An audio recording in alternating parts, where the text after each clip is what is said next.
being a human rights defender is standing for those whose rights are violated. The human rights defender is anybody that defends human rights, that takes injustice personally and acts on it. So it could be me, my mom, a teacher, a journalist, a lawyer. Leur travail contribue à faire en sorte que la société soit une société paisible, soit une société tolérante, soit une société inclusive. The importance of human rights defenders is key to give voice to those who do not have a powerful voice. Imagine there is no criticism, there is no one raising the issues, there is no one calling, urging the governments to act.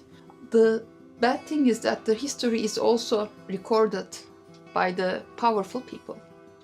And so I feel responsibility to write the other history, the counter history. It's very important to document legally human rights violations, grave breaches, war crimes, crimes against humanity. I don't think people are born as activists. Some people also walk into it because you are left with no option. I took an active role to write about what's happening in our region.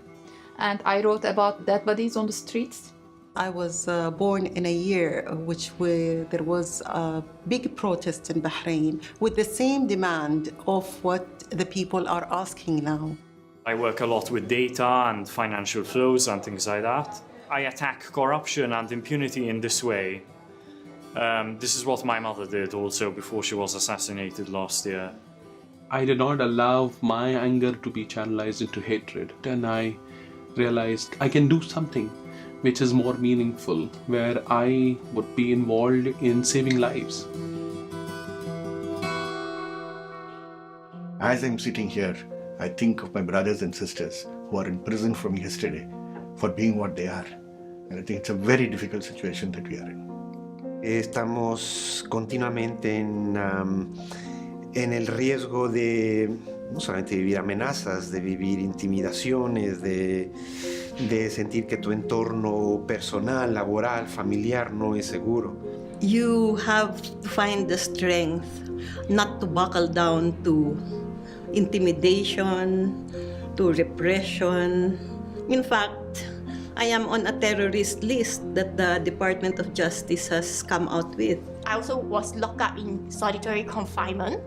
The kind of impact to you is not just physical or emotional, but the mental impact that caused a lot of people to break down is very real. The torture methods, the sexual violence in conflict, I think it changed me in a sense that I know personally how dark our human nature could be. At the same time, it has made me a stronger person in my belief that if we could invent such torture methods so elaborate as human beings, we also can invent the way out. Je ne peux pas abandonner le réseau de défense des droits de l'homme, sinon abandonner, ça serait d'abandonner le peuple, ça serait d'abandonner les voix sans voix. If we decided to lose the hope and keep quiet, it means that we give up. We can't give up. We have to continue, and we have to continue. Even if it's not in my time, it will be the other time, in the next generation. The greatest enjoyment I may have in my work is when I'm able to restore at least some sense of justice in the minds of people I help. Vous avez la chance de pouvoir dire « Ah, grâce à mon action, cet enfant aujourd'hui, il est libre, il a pu mener ses éducations, il est devenu ce qu'il est ». Je crois que c'est une motivation inestimable.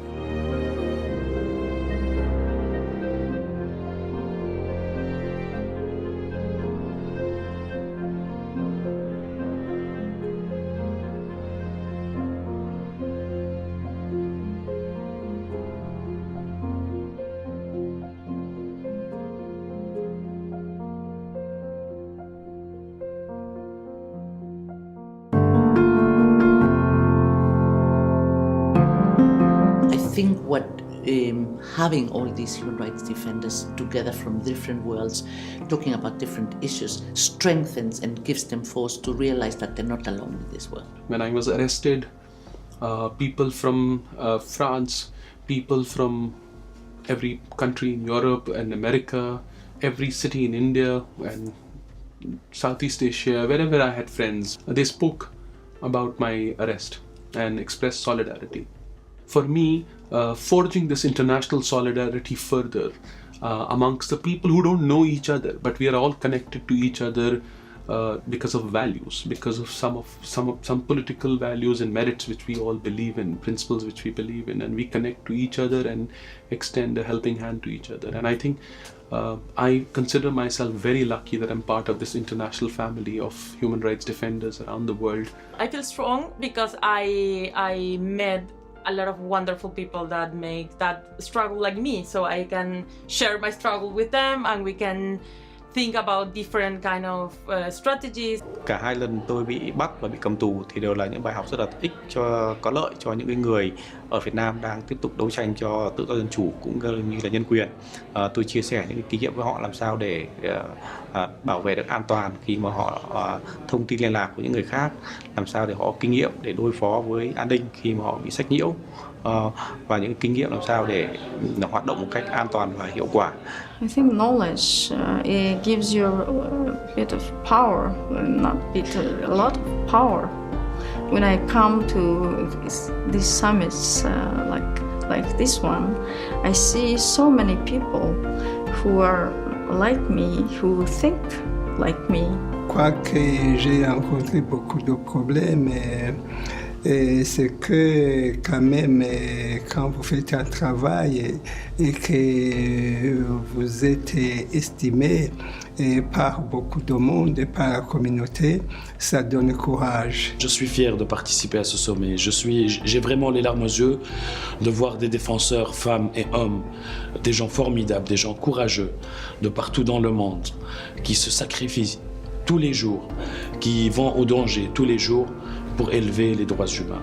Our strength, our belief and the resolve to fight has only increased, not as an individual, but as a collective, as a family.